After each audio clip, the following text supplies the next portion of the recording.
Your contact is almost up. You should maybe start looking for other positions. Obligatory long-time lurker, first post, on mobile, etc. This isn't my story, but my partner's, Doug. He's given me permission to post. First, a little background story. Doug works for one of the larger banks here in Canada. For someone without post-secondary, he's done incredibly well for himself. He's 28 now and has been working with this bank for about 9 years. He started as a teller and worked his way all the way up to just below a branch manager, but more customer service oriented.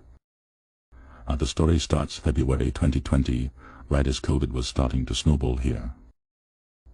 Doug had worked in a few different branches over the years and is quite personable. When a former colleague told him about a position in the wealth department, he thought it might be good for change. It was also work from a small office downtown, which meant he didn't have to go into a branch every day and deal with customers and employees face to face. He decided to apply. With a good recommendation, he got an interview. How this position works is he essentially would be working directly for the big investment banker types. But there was an office manager, we'll call her Sarah, who he also reported to as well. This office manager trained him, provided support, etc. During the interview, he was told that the base salary for the new position was $10,000 per year less. But there was monthly bonuses paid out that would bring him well over the salary cap for his previous position. Once he accepted it, didn't really sit well with me since he didn't get that in writing. He got along wonderfully with his investment banker bosses. He loved having someone so personable who also had connections in branch. The divisions were kept pretty church and state, retail wealth. So it saved a lot of time having Doug around since he could just message friends from retail to get information without having to go through all the typical hoops. He also knew most of the systems already and got all the courses he needed very quickly. Once COVID got bad, offices were shut down. Everyone had to work from home. Since Doug was new, he kind of got shafted. He was one of the last people to get a laptop. You can't use your own, had one monitor, regularly got stuck going into the office to mail things. Also, since he was new, he had a lot of questions and needed help regularly. With work from home, that meant Sarah had to put in a lot of effort to answer his questions. She was a miserable woman, she was condescending, took a long time to answer him, or would just say, "Figure it out." It was incredibly frustrating for Doug, especially considering the bonus he was receiving was a fraction of what was promised. He was making considerably less money and was doing a lot more work. After about a year, February 2021 at this point, Doug was doing very well at his position. Investment banker regularly praised him. They even got him fancy Christmas gifts. The only downside was Sarah. She still was giving Doug a very hard time and just generally was being rude and condescending. When Doug's 1 year rolled around, Sarah had a meeting with him about some issues a client was having. At the end of the meeting, she said, "Since your contract renewal is coming up, you might want to consider keeping your options open and looking for some other positions in other departments." We both knew this was an empty threat since his actual bosses basically needed him at this point. One of them started having some pretty serious health issues, and Doug was a superstar helping him through, while maintaining his book of business. We knew this was just Sarah trying to make him feel small. Even still, Doug was pretty upset after hearing this. He had been putting in 12-hour days for less money and was borderline being bullied by Sarah the entire time, so he decided to take her advice. He sent out one application to a different division of the bank. Got a call back the same day. Turns out the lady who runs this division for our province used to work with Doug. He was his branch manager back when he was a teller. With this bank, in order to move to other departments, they touch base with your current boss. Spoke to both of his investment banker bosses, and they were taken by total surprise. They called Doug to see why he was quitting since he was doing so well. They had no idea Sarah had promised him more money in the interview, and that he took a pay cut to be there. They had no idea Sarah had been treating him the way she had been since they didn't interact with her often. A day or two later, he had a Zoom meeting with the investment banker bosses and Sarah. They tried to counter-offer him the same salary, $17,000 more per year, and Sarah changed her tone completely.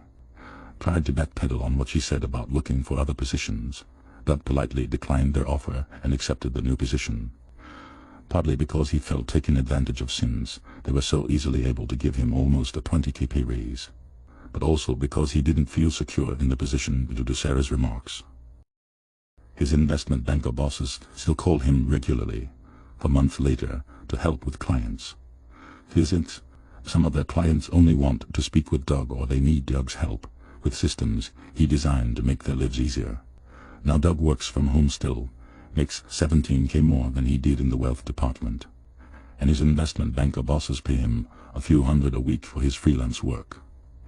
And the best of it all is that Sarah took on all of Doug's duties for a month while they found his replacement. Doug's investment banker bosses told him the new assistant is someone who worked in the mail room of the office. He took 3 attempts to pass his exams and has no idea what he's doing.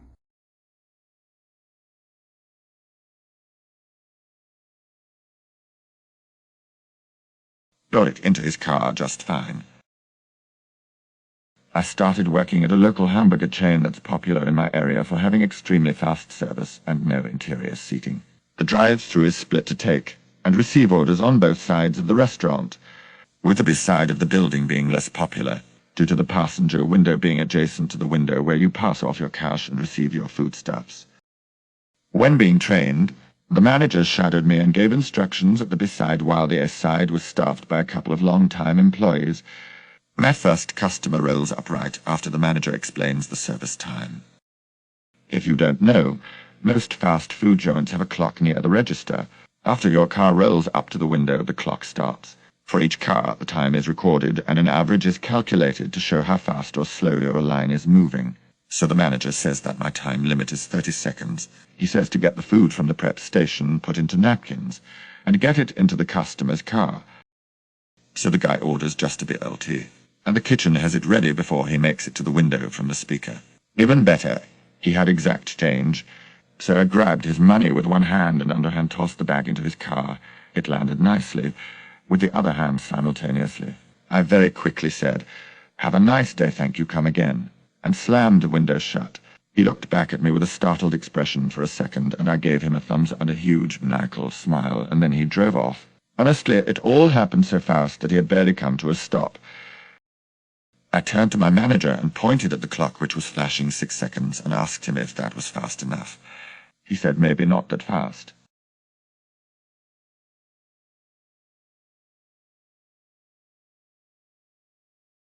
How my dad got a supermarket shut down for a day. My dad owns a small vending machine company, and for years one of his accounts was the local grocery store. He had a couple machines in the back in the employee areas that were there for years. It was a weird little break room. It was on the second floor up a narrow staircase in the stockroom. To get the machines in originally, they'd used the forklift and put them through a cargo door on the second floor. Years later, the store had been bought by a generic regional grocery chain, and they decided to redo the whole back area. The new manager asked my dad to remove his machines as they were going to tear down the break room. We went down on the weekend to remove them and asked if they could lower them from the cargo door for us. The manager flipped out and flatly refused, telling us it wasn't her problem and to take them down the stairs. We measured everything and figured out that they were simply too wide to go down the narrow staircase, and tried to explain the problem to the manager. Her reply was, "Cut the damn things in half or I'll get a sawzall and do it myself." This was her critical mistake. The machines were very old and destined for the junkyard anyway, and she had just graciously offered to cut the machines in half for us. We went upstairs and took the stock plus the valuable electronic parts from the machine, and left the useless shells there for her to sawzall at her pleasure. At the time, I had a friend who worked at the store who I had explained the situation to. She told me that the manager was awful and roundly disliked, and some not-so-nice names that they referred to her by. A few days later, she called me up laughing. Apparently, they had planned to do the demolition overnight and open in the morning. But on the night of the demolition, there had been a major problem. 2 vending machines were still up in the break room, and they deemed it unsafe to destroy the structure with them up there. Also, they'd removed the forklifts due to the construction, so there was no way to get them down. Eventually, they had to attempt to cut the machines in half, but they're pretty tough, so it took way longer than expected. The end result was they ran far over time and had to keep the store closed a day to finish the teardown. The manager was still in charge there for a couple years and used to glare at me any time I was in shopping.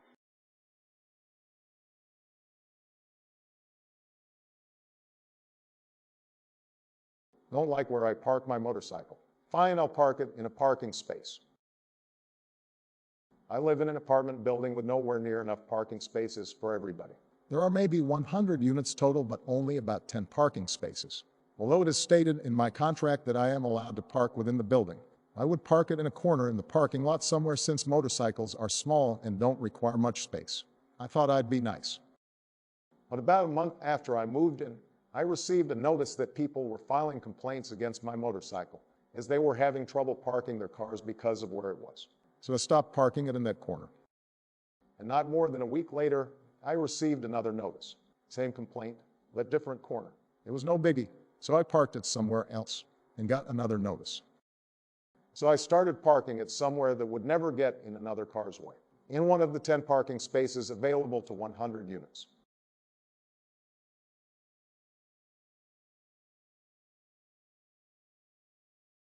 Nothing beats Scummy Landlords during COVID shutdown.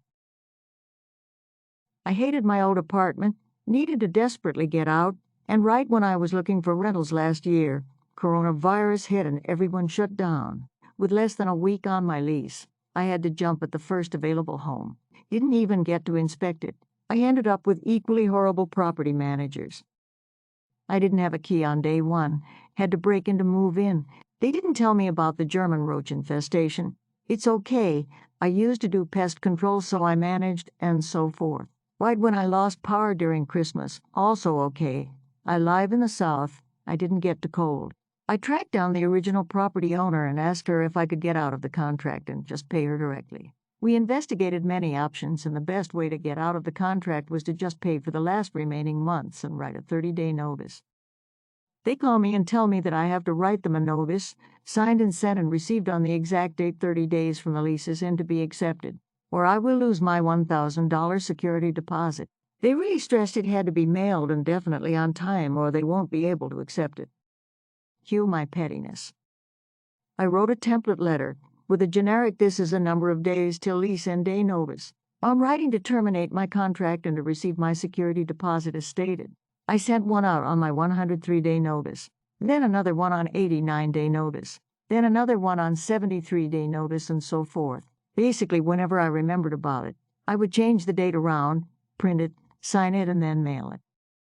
They call me saying this is very unnecessary and that they got my message loud and clear, but they sounded pretty rude about it, so I sent some more.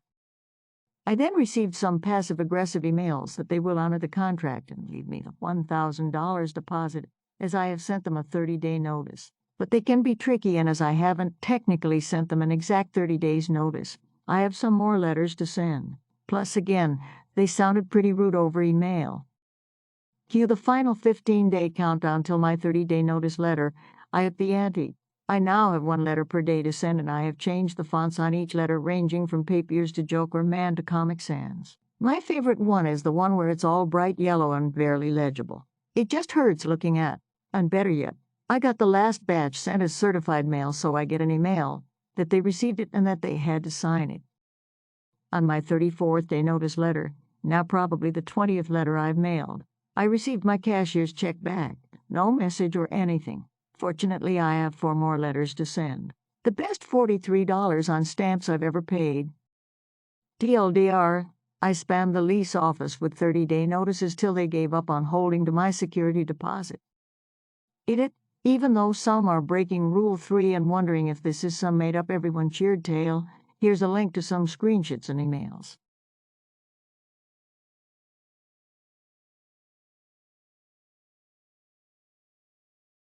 Check out my other tremendous videos.